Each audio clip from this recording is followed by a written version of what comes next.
The light felt wrong. Emma sensed it the moment she stepped onto the floor. Soft, golden, pouring through the tall windows like it belonged in a painting. Not in the place where she worked. It made everything look expensive.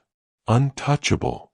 The kind of expensive that reminded her, with every breath, that she didn't belong here.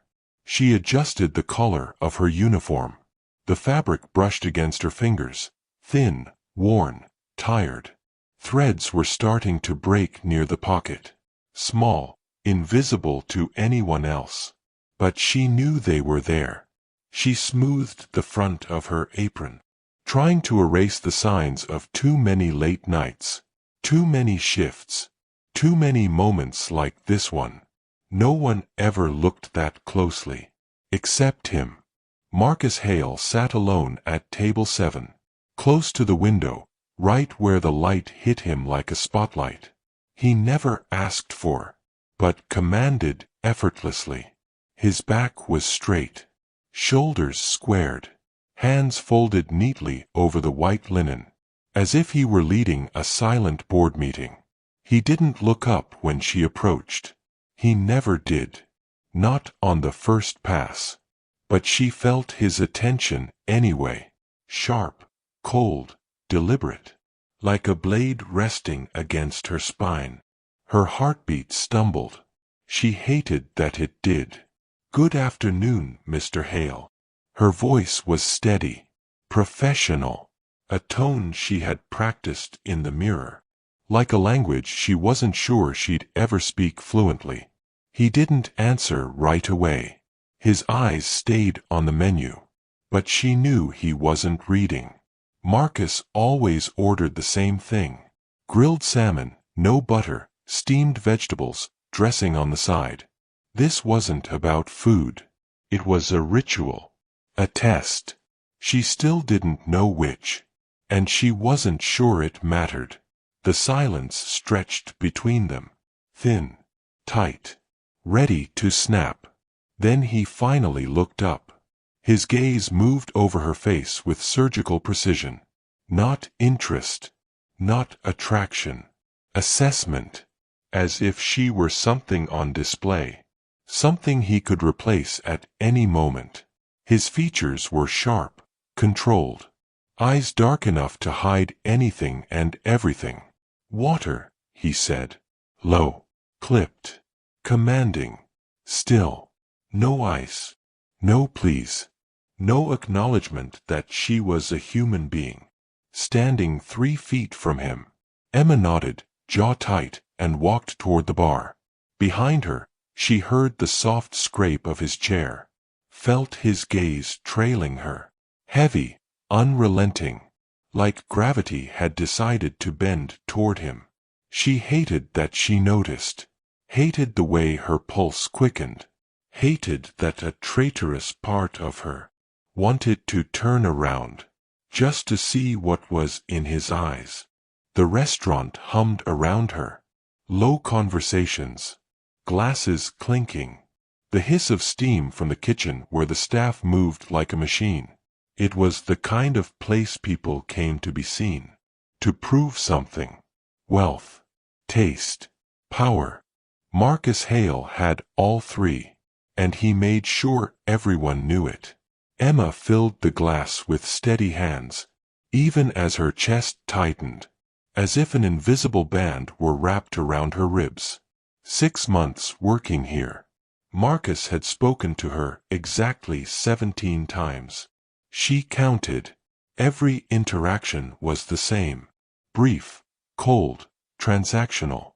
But beneath it, there was something else. Something she couldn't name. Something that twisted in her stomach. Every time he walked through the door. When she returned to the table. He was on his phone. Thumb moving in sharp, decisive swipes. His jaw was tense.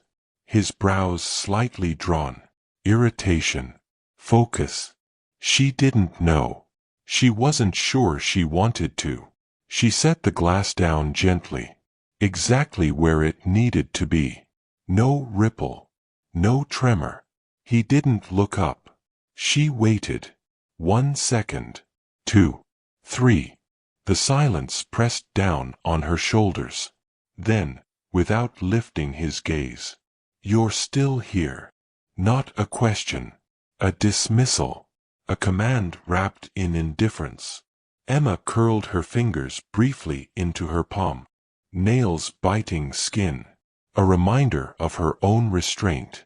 She met his eyes, just for a moment, long enough to let him see that she wasn't afraid. Something flickered there. Surprise.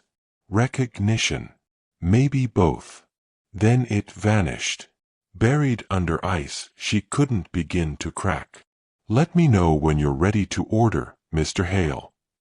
Her voice remained polite, but steel lined the edges, and he heard it. She knew he did. She turned and walked away, steps measured and controlled, refusing to rush. For the first time since she started working here, Marcus Hale watched her leave. His phone hovered in his hand. His thumb froze mid-swipe. His breath caught, just slightly. Something had shifted. He didn't know what, but he felt it. A hairline fracture in the armor he'd spent years building. And Emma felt it too, because when she reached the bar, and finally let herself exhale, her hands were trembling. Marcus didn't order for a while. He sat in silence, phone dark on the table, fingers tapping once against the linen, before going still again. The restaurant moved around him, waiters drifting between tables, soft laughter from the back corner, jazz humming like warm air through the walls. But none of it reached him. His attention was elsewhere, on her. Emma moved through the room with a quiet confidence. Not loud, not showy, just steady, present, like the space shifted around her instead of swallowing her. She refilled glasses with ease, returned smiles to guests who needed them, cleared plates with hands that never trembled. Efficient, graceful, ordinary, at a glance, but not to him. And that was the part he couldn't ignore. Marcus had built his life on control, structure, discipline. Emotions were noise. Interference he didn't allow. But when Emma looked at him, really looked, with those eyes that saw past the version he presented to the world, something inside him hesitated. He hated that feeling, and yet some small part of him leaned toward it. Emma appeared at his table again, quiet as a thought, notepad ready, expression calm, but there was tension in her shoulders, a slight lift to her chin, a sign she understood the unspoken game between them. "Ready to order, Mr. Hale?"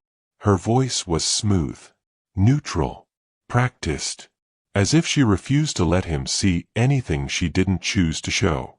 Marcus leaned back slowly, fingers steepled under his chin, studying her with the same attention he gave to high-stakes contracts, searching for seams, for openings, for anything that didn't fit perfectly into place. "The salmon," he said, "grilled. No butter." "Of course." Her pen moved quickly, confident strokes against the paper. "And the vegetables?" "Steamed. Dressing on the side."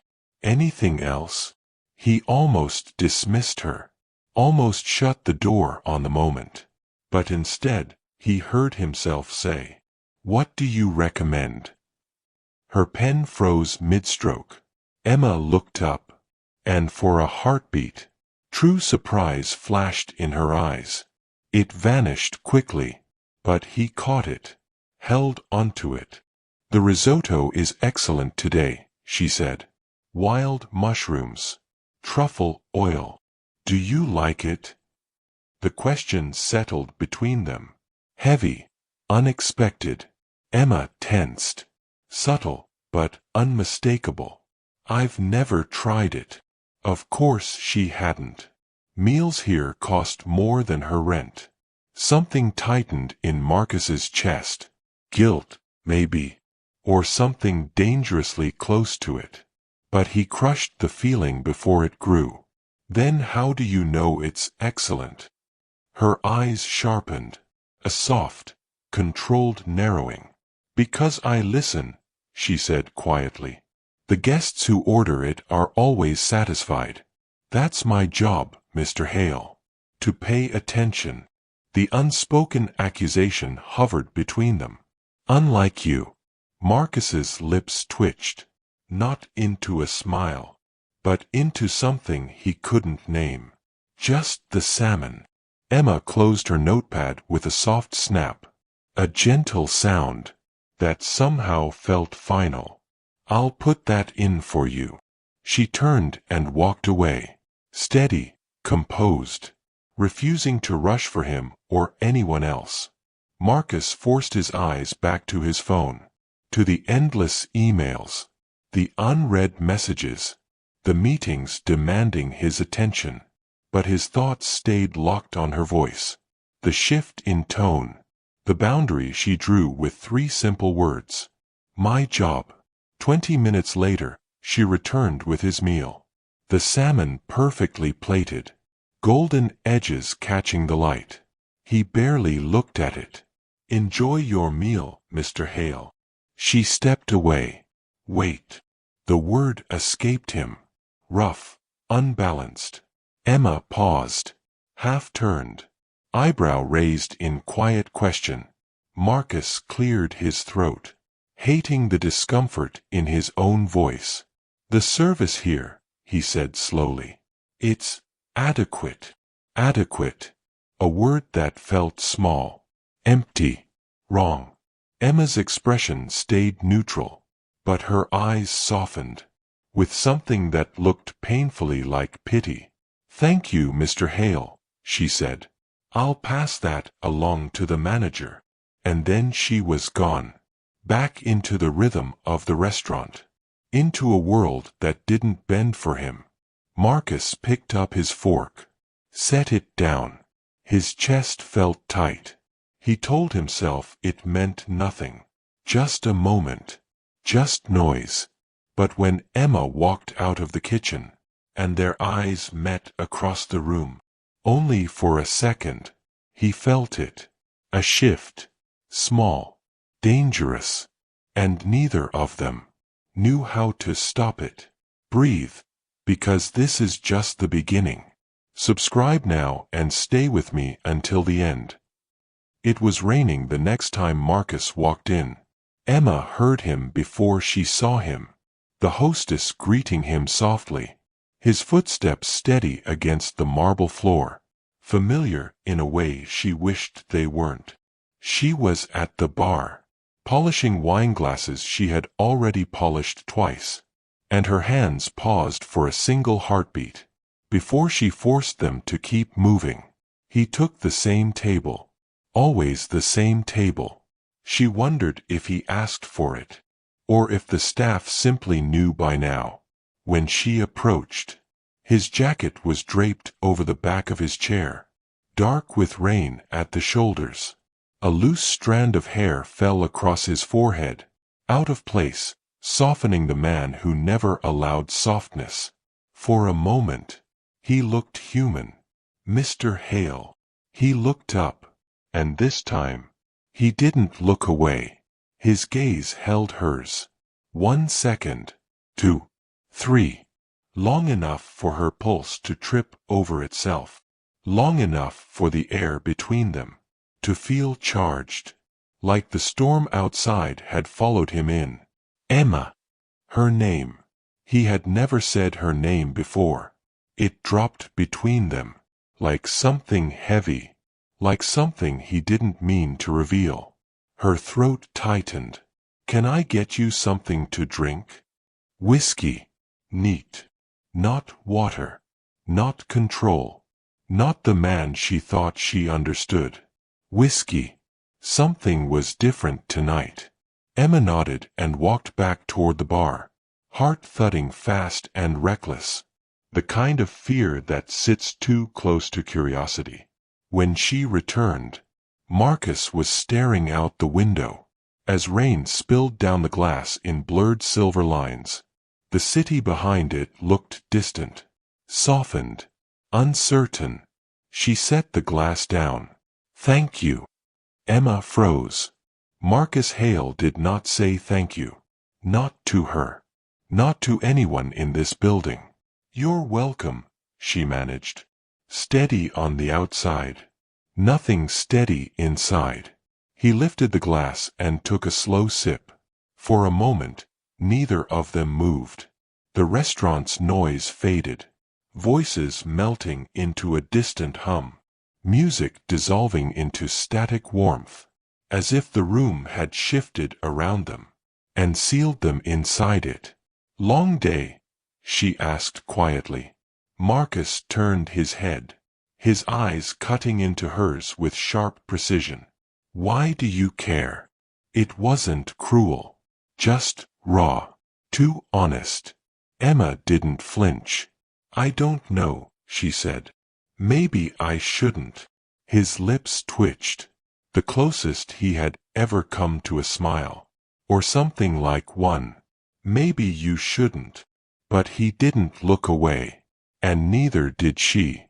The silence stretched, deep and electric, until Emma stepped back and remembered the world around them. "Let me know if you need anything else." She turned. "Do you ever get tired of it?" His voice stopped her. Emma looked back slowly. "Tired of what?" "This." He gestured to the restaurant. Her uniform. The air between them. "Pretending." Emma's breath caught. "Pretending what?" Marcus leaned back. Eyes shadowed. Something unguarded flickering beneath the surface. "Gone as soon as it appeared." "That it doesn't bother you," he said quietly. "The way people look at you. The way I—" He cut himself off. Emma's heart was pounding. Loud enough she wondered if he could hear it. "The way you what?" she whispered. His jaw tightened. He looked back toward the window, fingers tightening around the glass. "Nothing. Forget it." But she couldn't. Not this. Not him. She lingered a moment longer, searching his face. For truth he didn't want her to see. "I don't pretend," she said softly. "I survive."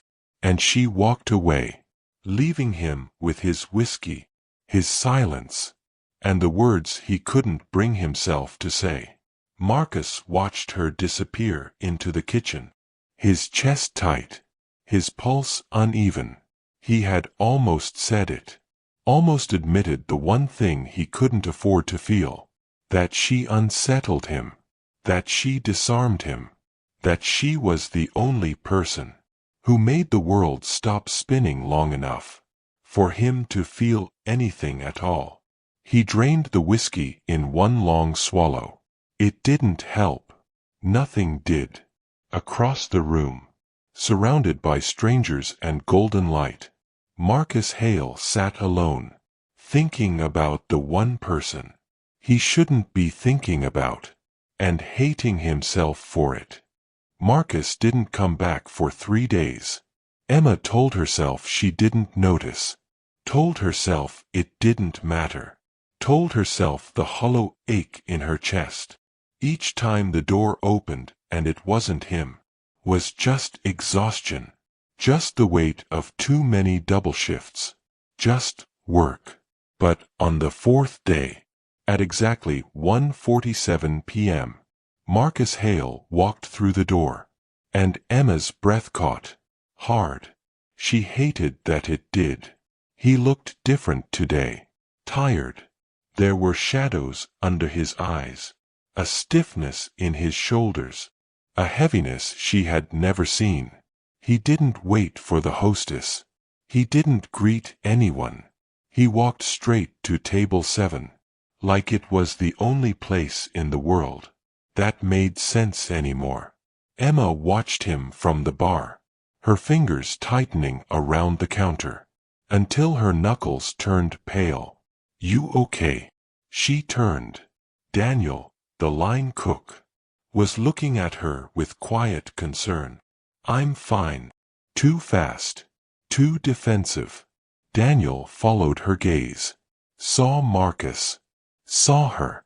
And his expression shifted into something she didn't want to name. "Be careful," he murmured. She didn't respond. Didn't need to. She knew exactly what he meant. Emma picked up her notepad, steadied her breath, and crossed the room. Marcus was staring at the menu, like it held answers to a life he no longer understood. "Mr. Hale." He looked up. The intensity in his eyes hit her like a punch. Sharp, direct, impossible to ignore. "Where were you?" The words came out before he could stop them. Raw, unfiltered, vulnerable. Emma blinked. "I'm sorry." His jaw tightened. He looked away, fingers curling into a fist, before slowly releasing. "Nothing," he muttered. "Forget it." But she couldn't forget it. Not that tone. Not that question. Not the possibility that he had been looking for her. "The usual," she offered gently. "No." The word was soft, but it shook something between them. "I want something different." His eyes never left hers. And Emma knew. This wasn't about food. Her throat went dry. "What would you like?" Marcus leaned back, studying her, like she was the only real thing in the room. "What do you eat?" he asked quietly. "When you're not here. When you're not serving people like me." Her breath hitched. "People like you? Rich, demanding, entitled." His lips curved slightly. "Take your pick." Emma set her notepad on the table. Slowly, deliberately. "Why do you want to know?" "Because." His voice softened unexpectedly. "I'm tired of pretending I don't." The honesty almost broke her. She should have walked away. Should have reminded him of the rules, the roles, the boundaries. But instead, she heard herself say, "Pasta, plain, with butter, too much salt, nothing fancy." Marcus studied her. Something warm, something dangerous, easing into his expression. "That sounds perfect." "It's not on the menu." "I don't care." Emma's pulse stumbled. "Mr. Hale." "Marcus." His voice was quiet, almost shy. "My name is Marcus." The air thickened between them. Too charged, too intimate. I can't call you that," she whispered. "Why not?" "Because it changes things." "Maybe things," he said softly, "need to change." Her hands trembled as she picked up her notepad. "I'll put in your usual order." She turned to leave. His hand moved before either of them could think. His fingers wrapped gently around her wrist.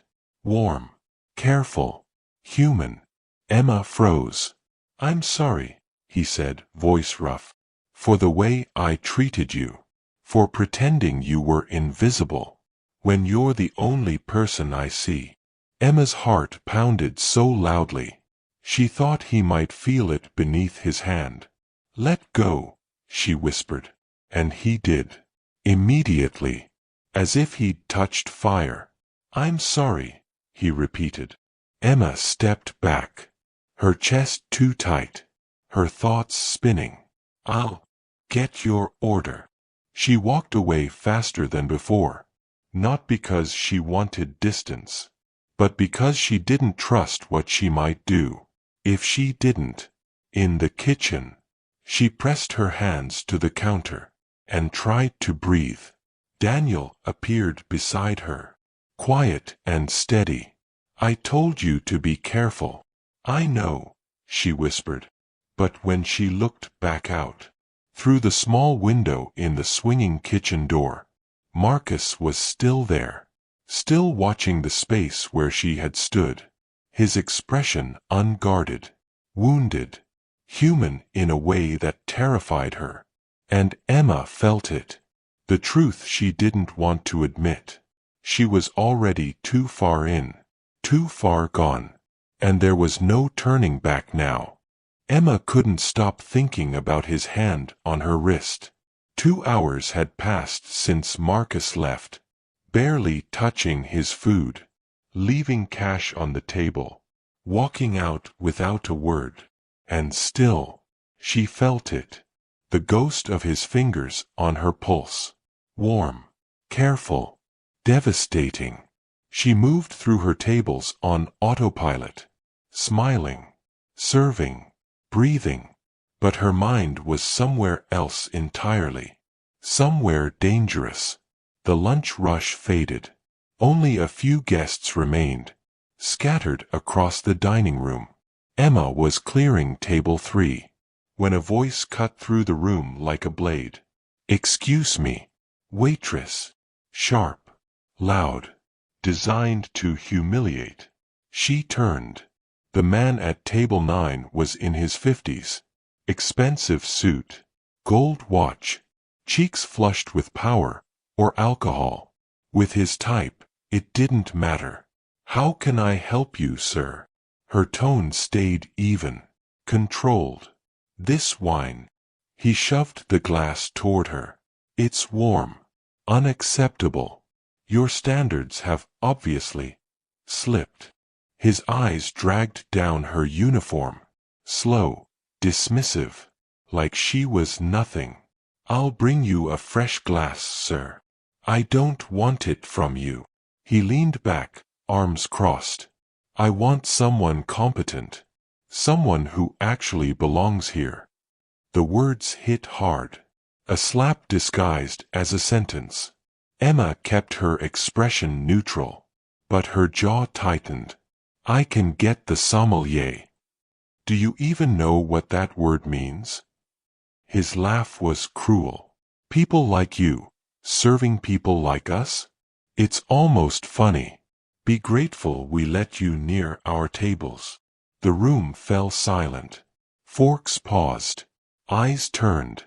Heat crept up Emma's neck. Not shame. Never shame. But rage she wasn't allowed to show. "Sir, if there's a problem with the service." "I'm looking at the problem." His voice rose. "You don't understand your place here. Maybe someone needs to teach you." Emma drew a breath. Steady, controlled, ready to respond the way she'd been trained. But she didn't get the chance. "That's enough. Marcus." He stood from his table. The table she hadn't even realized he was sitting at. His entire body sharp with controlled fury. The man at table 9 blinked. "And you are?" "Someone who's asking you to leave." Marcus's voice stayed low, deadly, final. "I'm a paying customer." "Not anymore." Marcus stepped forward, placing himself between Emma and the man. "You have 2 options. Walk out with dignity, or be escorted out. Your choice." The man sputtered. "You can't throw me out. I know the owner of this place." Marcus tilted his head. A cold, cutting smile. "Do you?" He let the silence sink. "Because I'm standing right here, and I'm telling you to get out of my restaurant." The room froze.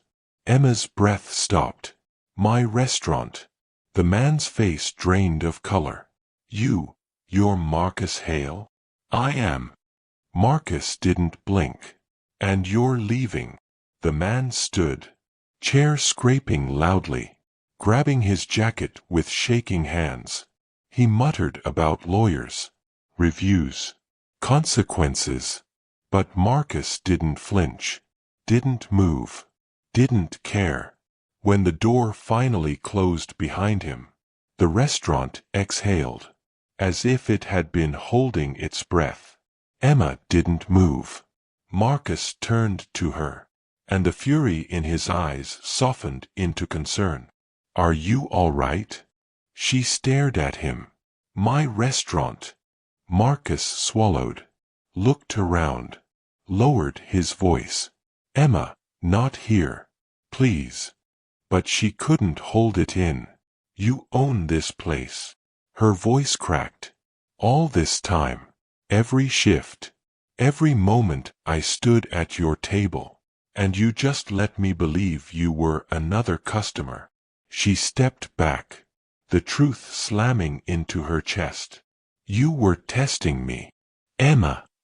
I need to get back to work." She turned and walked away, through the bar, through the swinging doors, into the tiny break room, where the air felt too thin. She braced her hands against the sink, trying to breathe. The door opened. Of course it was him. "You shouldn't be back here," she said, not turning. "I know." His voice was rough. "But I needed to make sure you were okay." "I'm fine." "You're not." Emma spun to face him, anger breaking free. "You lied to me." "I never lied. You let me believe something that wasn't true." Her voice shook. "All those days I served you, bowed to you, and you sat there knowing you owned the place. Why? Was it entertainment? Some kind of game?" Marcus stepped closer, expression raw. "You think this was easy for me? Watching you work yourself to exhaustion? Knowing I could make it easier, but not knowing how without." "Without what?" He exhaled, shattered. "Without losing you. Before I even had you." The words hung in the air, heavy and impossible. Emma's breath caught. "Marcus, when that man spoke to you like that," he whispered, every word trembling, "I couldn't stand it. I couldn't sit there and watch someone treat you the way I've been treating you." Emma felt tears burn behind her eyes. "You humiliated me out there. I protected you. In front of everyone. Do you know what they'll say? What they'll think?" Marcus flinched. "I didn't think." "No, you didn't." Silence stretched between them, thick and painful. Emma straightened, wiped her eyes. "I need to finish my shift. Take the rest of the day off. Paid." Don't." Her voice was steel. "Don't use your power to fix this." Marcus swallowed. "Then, what do you want?" Emma met his eyes, and finally let him see the truth. The anger, the fear, the impossible pull toward him. "I want you to stop making me feel like I'm losing my mind every time you walk into a room." And she left him there, alone under the humming fluorescent lights, surrounded by truths too sharp to escape. Outside, the restaurant carried on, but between them, everything had changed, and there was no going back. Marcus didn't come back the next day, or the day after that. Emma buried herself in work, memorizing orders, refilling glasses, moving through the dining room with mechanical precision, as if slowing down might give her thoughts room to catch her. It didn't help. Every time the door opened, her body tensed. Every set of footsteps on the marble made her pulse kick. And every time it wasn't him, something in her chest twisted tighter. On the third day, Daniel cornered her at the coffee station. "You look like hell," he said gently. "Great. Thanks." "Emma." His voice softened. "What happened with Hale?" She kept wiping the counter. "Nothing happened. The entire staff saw him defend you," Daniel said quietly. Saw him follow you into the break room. He paused. That's not nothing. Emma froze. He's the owner, Daniel. I know. She turned to him sharply. You know? How long have you known? Daniel looked uncomfortable. A while. Most of the kitchen staff figured it out months ago. We thought you knew. Emma laughed once, short, bitter. Of course you did. For what it's worth, Daniel added gently. I've never seen him look at anyone the way he looks at you, owner or not. That man is wrecked. Good, she said. But they both heard the lie. The evening rushed by in a blur. Emma served on autopilot, smiling without feeling it, breathing without noticing. It was nearly 8 when she glanced toward the window and saw him, Marcus, standing across the street, hands in his coat pockets, watching the entrance, like he didn't know if he had the right to walk toward it. Their eyes met. A long, suspended moment. Then Marcus turned and disappeared into the evening crowd. Something inside Emma ached. She pushed through her shift, cleared her last table, counted her tips with trembling fingers. At 10 o'clock, she stepped outside through the back door and froze. Marcus was there, leaning against the brick wall, waiting.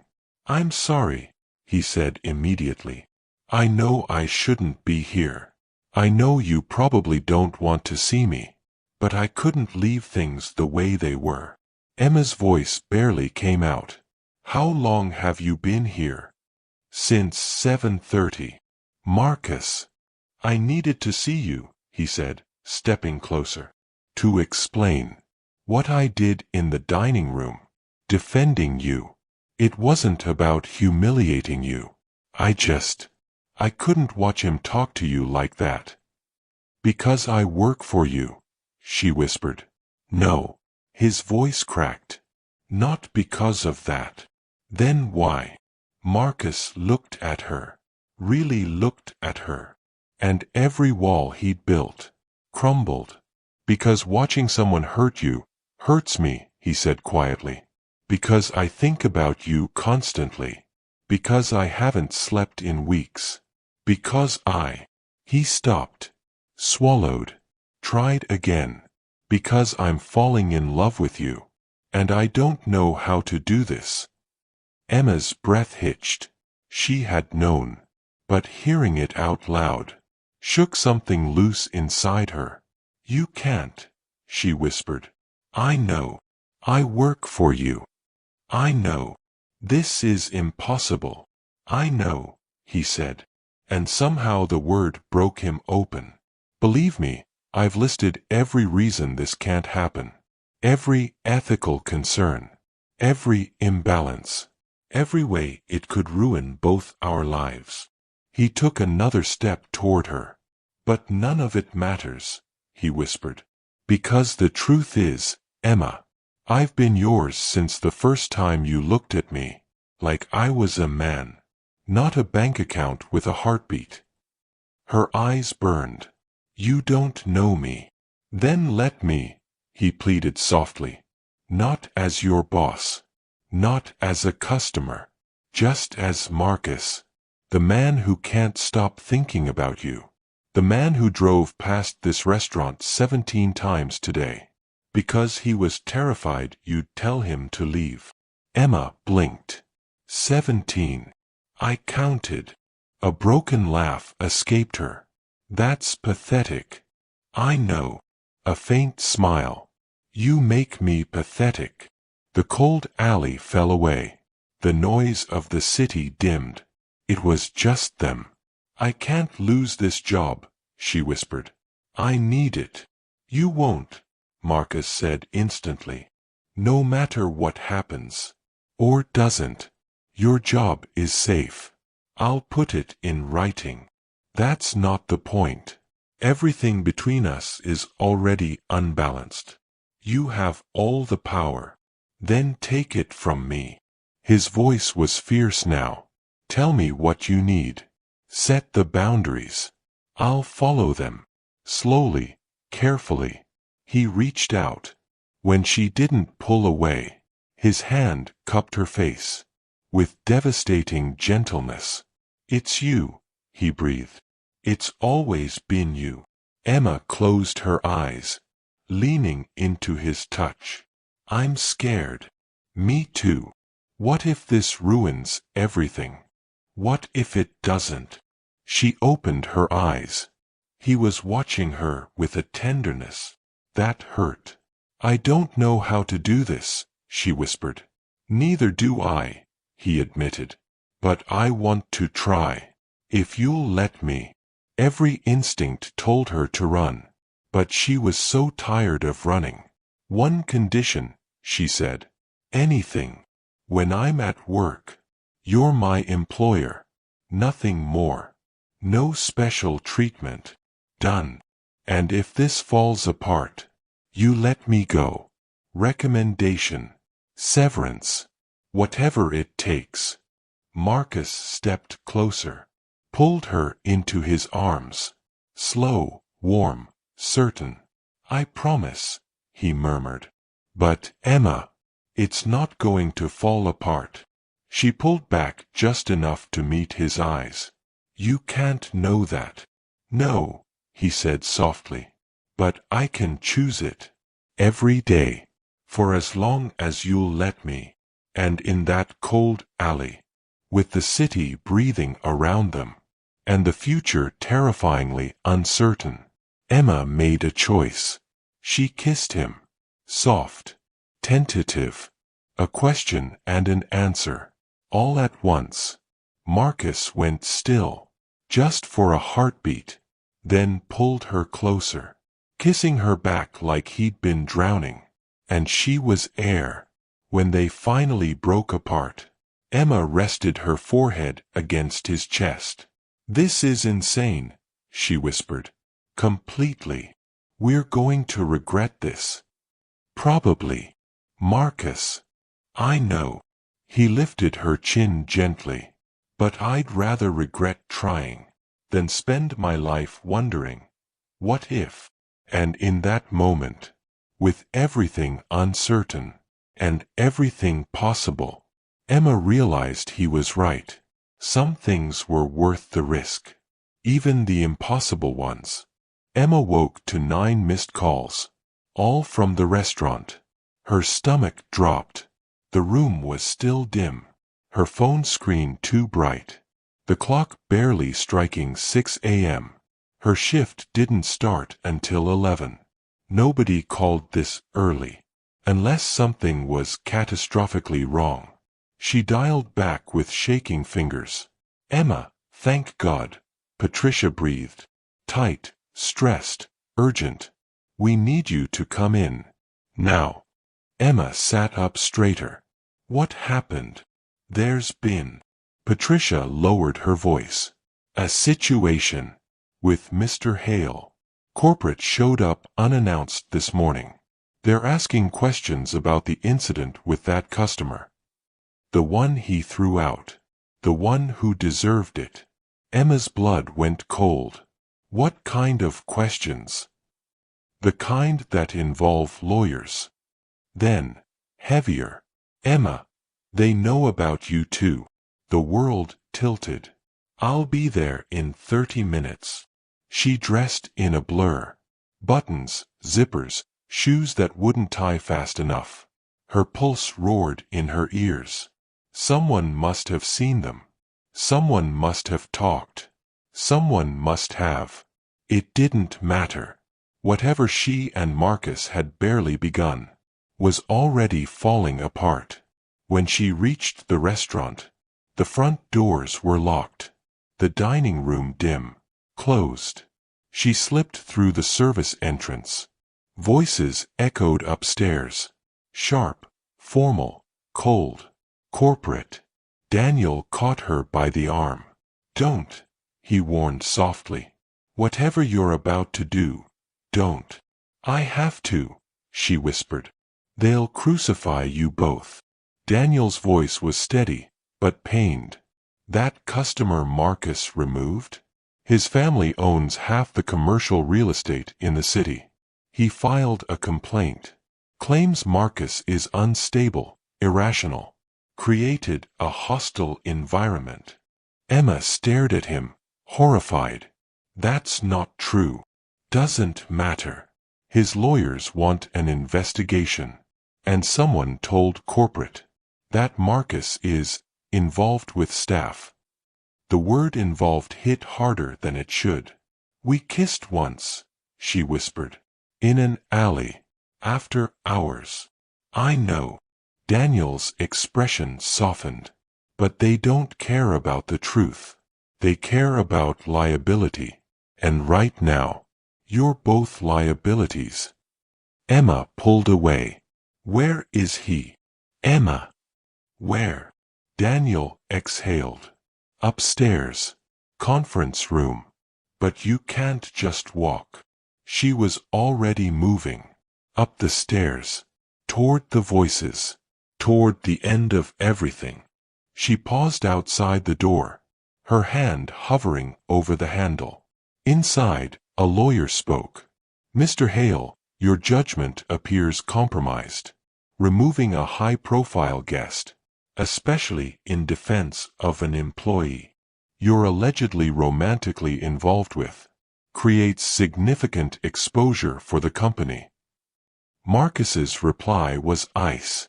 There was cause. He was harassing her. That's your interpretation, the lawyer pressed. His is that you overreacted because of an inappropriate relationship. A beat. Then. There is no relationship. Emma's breath stopped. Then you deny any romantic involvement? Completely. The silence that followed felt like drowning. Emma stepped back from the door, vision blurring, tears burning hot behind her eyes. Nothing more. He had said it like she was. Nothing. She turned and fled down the stairs. Halfway down, her knees threatened to buckle. Footsteps behind her. Emma. She didn't turn. Emma, please, Marcus said. Raw, desperate. You don't understand. I understand perfectly. Her voice was hollow. You told them there's nothing between us. Because if I didn't, they would have fired you on the spot. He was closer now. They wanted a name. Someone to blame. And I wasn't going to let them use you as a shield for my decisions. Emma spun to face him. So you threw me away instead? No. You told them I was nothing. Her voice cracked. Nothing more, right?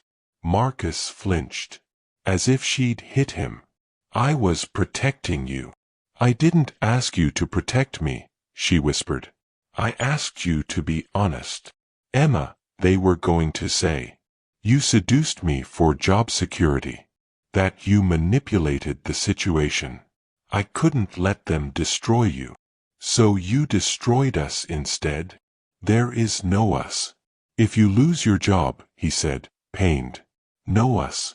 If your name gets dragged through lawyers and newspapers. Know us if.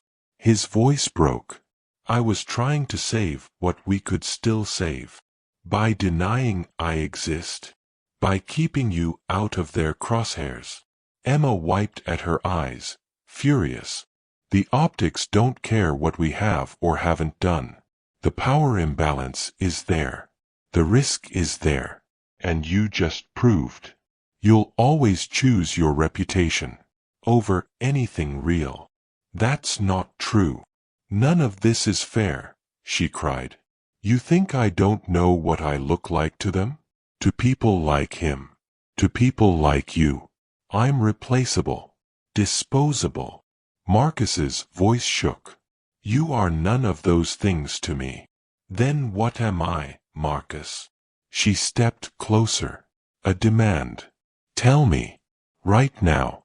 What am I to you? Marcus stared at her, torn apart, every barrier cracking. You're everything. Then act like it. The words hit him like a command. For a long moment, he just stood there, breathing hard, eyes full of a truth he wasn't allowed to say. Then he turned and walked back up the stairs, each step breaking something inside her. At the top, he paused, looked back. "Wait for me," he whispered. "Please wait." And then he disappeared into the conference room, into the world that owned him. Emma sank onto the bottom step, light from a small window, washing her in gray. She should leave, should protect herself, should run before he broke her completely. But instead, she waited, because somewhere beneath the power, and the empire, and the impossible choices, she still believed in the man who drove past her restaurant 17 times, just to see her face. She just didn't know if that man was strong enough to fight for her, or if she was strong enough to survive it. If he wasn't, Emma waited for 43 minutes. She counted every one of them, watching the lights slide across the stairwell floor, listening to the muffled voices above fade, sharpen, then fade again. Her body felt numb, her mind stuck in a loop. He'd chosen them over her. No, he'd chosen for her. She didn't know which was worse. The conference room door finally opened. Footsteps. More than one set. Emma pressed herself against the wall as 2 men in suits passed without a glance. Corporate. Expensive. Cold. Then Marcus appeared at the top of the stairs. He looked destroyed, tie loosened, hair disheveled. But it was his eyes, raw and exhausted, that stopped her breath. "They're gone," he said quietly. Emma didn't move. "What did you tell them?" Marcus descended slowly, each step deliberate. "The truth. That I removed a guest for harassing staff. That I'd do it again. That my personal life isn't up for corporate review. And they opened a formal investigation." He stopped a few steps above her, close but careful. "They're interviewing staff, reviewing footage, examining every decision I've made." Emma's stomach twisted. "They're looking for evidence. Of us."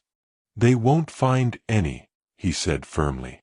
"We were careful. Nothing happened at work. Because you just convinced them I don't exist." Marcus flinched. "If I'd admitted anything, they would have forced me to choose. Fire you, or step down as owner.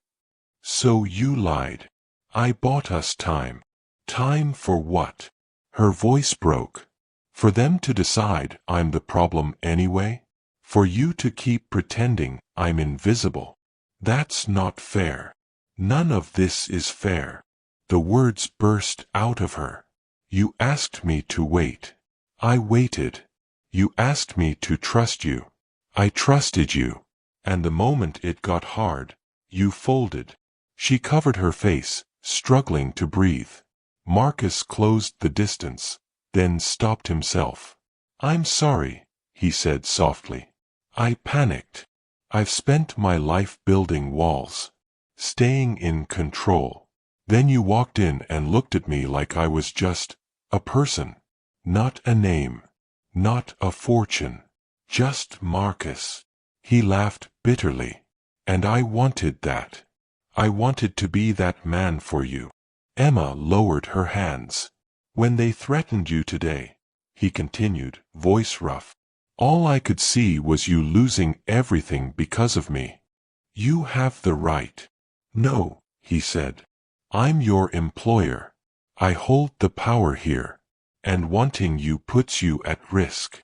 So what are you saying?" His expression crumbled.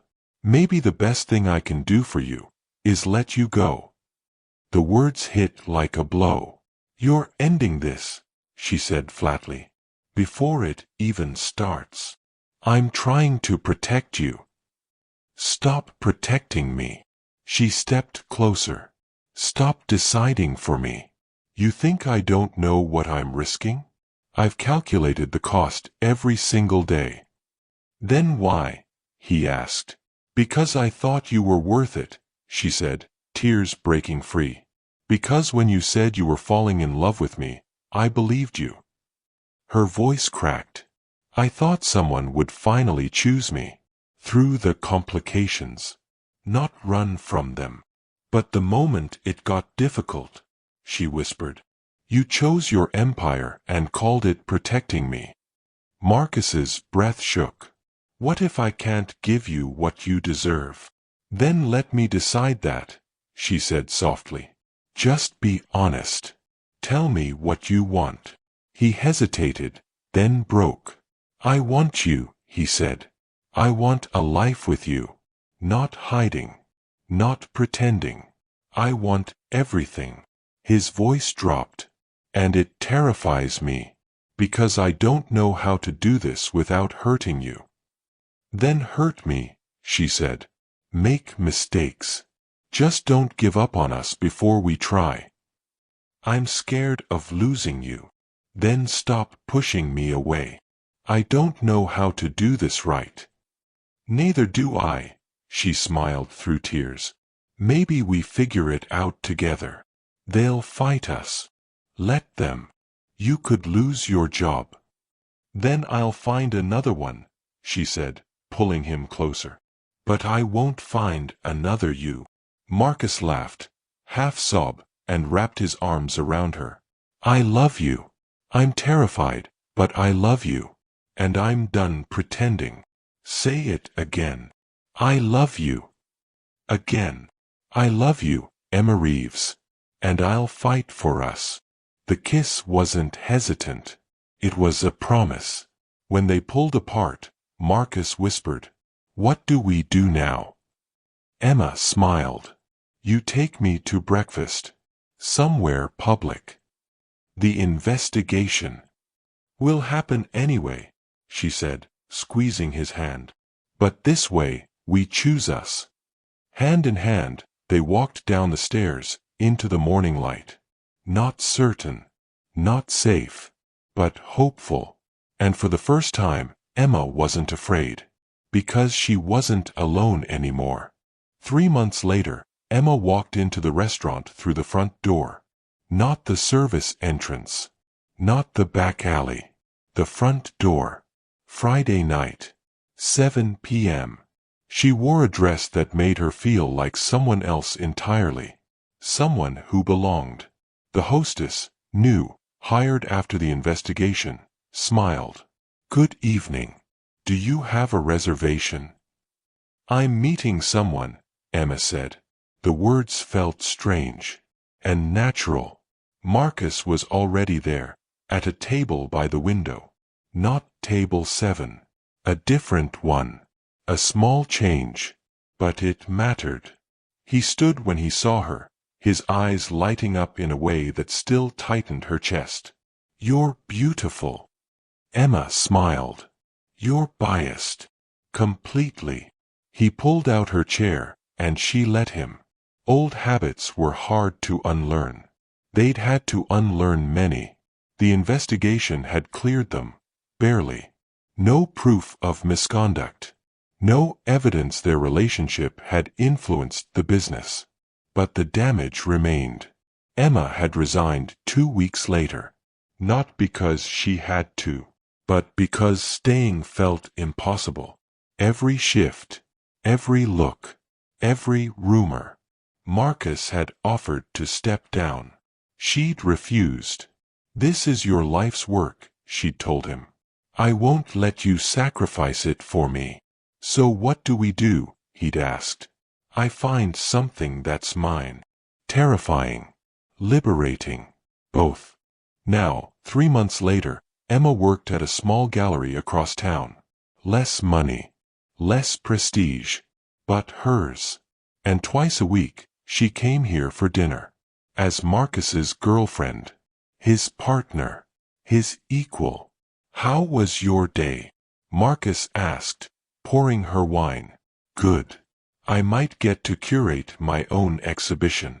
His face lit up. "That's incredible." "It's small. It's yours," he said, taking her hand. "That makes it everything." Warmth spread through her chest. Around them, the restaurant hummed. Daniel waved from the kitchen. But it felt different now. She wasn't part of the machine anymore. She was just here, with him. "I ran into Patricia," Emma said casually. Marcus stiffened. "And?" She asked if I was happy. "And are you?" Emma met his eyes. "Yes." He smiled, relieved. "I still remember the first day you walked in," he said. "How terrified I was of you." Emma laughed. "You barely looked at me. Because if I had, I wouldn't have survived it." "And now?" He hesitated, then reached into his jacket pocket. Emma's breath stopped. "I know it's fast," Marcus said, voice steady, hands not. "I know we're still learning." He opened the box. Inside, a simple, perfect ring. "I'm not asking you to marry me tomorrow," he said. "I'm asking if you'll consider a life with someone who will mess up, but who will choose you every day." Tears blurred Emma's vision. "You taught me that love isn't about control," he continued. "It's about showing up, being honest, fighting together." He took a breath. "So I'm showing up." He looked at her. "Will you let me fight for us? Forever?" Emma couldn't speak. Then she whispered, "Yes." Louder. "Yes." The restaurant erupted. Applause. Laughter. Tears. Marcus pulled her into his arms, kissing her like nothing else existed. When he slid the ring onto her finger, his hands shook. "I love you," he said softly. "I'll spend my life proving it." Emma smiled through tears. "You already have." Later, as the restaurant emptied, Emma looked around one last time. The golden light. The tables. The window where Marcus had once sat alone. "Do you miss it?" he asked. "Sometimes," she said. "But I don't miss hiding." She looked at him. "I like being visible, being chosen." "You always were," Marcus said quietly. "I know," she replied. "That's what scared me." They walked out through the front door together. Into the night. Emma glanced back once more. Her story no longer lived inside those walls. It was just beginning. Not in spite of the complications, but because of them. Because the best love stories aren't the easy ones. They're the ones worth fighting for. If you made it this far, thank you. Truly. Stories like this only matter when they reach someone who feels them. And if you're still here, I know you did. Because love isn't simple. It isn't clean. It's Marcus standing in an alley at midnight, terrified of wanting something he can't control. It's Emma choosing to stay when every logical part of her told her to run. It's all of us trying to decide if vulnerability is worth the risk. If this story moved you, if you felt Marcus's fear or Emma's strength, if you held your breath waiting for them to stop fighting what they already knew was real, then do me one favor. Subscribe. Because there are more stories like this coming. More hearts to break and mend. More moments that remind us why love, even when it's complicated, is always worth it. Hit like if this story stayed with you. Turn on notifications so you don't miss what comes next. And leave a comment below. Tell me, have you ever fought against something you knew was real? What would you have done in Emma's place? In Marcus's? Your voice matters here. This community exists because of people who believe stories should feel something. Thank you for being here. Thank you for staying. I'll see you in the next one.